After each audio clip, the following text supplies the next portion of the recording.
When I created my first vision board, I had my wife by my side and we did it together. When I thought I was done, my wife said, "Why is there no UFC event on the board? I'm a black belt in Brazilian Jiu-Jitsu, a former MMA practitioner. This sport is my passion. I have to admit that I'm a big fan of the UFC." My wife is the more creative one, so she offered me to look for some pictures and pin them on the vision board for me. It turned out she used a picture from an upcoming fighter who just had a few fights back then with the name of Conor McGregor, and she also decided that the fight I will go to takes place in Las Vegas. I was in a spot where I could afford to pay my trip to Vegas now, but it turned out differently. On Facebook, I've seen an advertisement where the UFC partnered up with a charity called Omaze. You could give money to this charity and win the possibility for a trip to the biggest fight card in the history of the UFC so far. Guess where it was?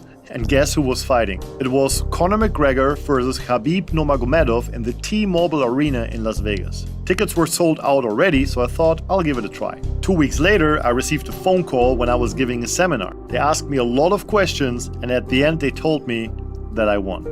I could not believe it. I never won anything. Not only did I win a ticket, we had the full trip paid. We were also sharing the stage with all the fighters in front of a sold-out arena the day before. I cannot tell you why it works, I can just tell you that it works. I highly recommend you to visualize your goals and dreams so that you can see them every single day and they do not only motivate you, but also have a chance to become true.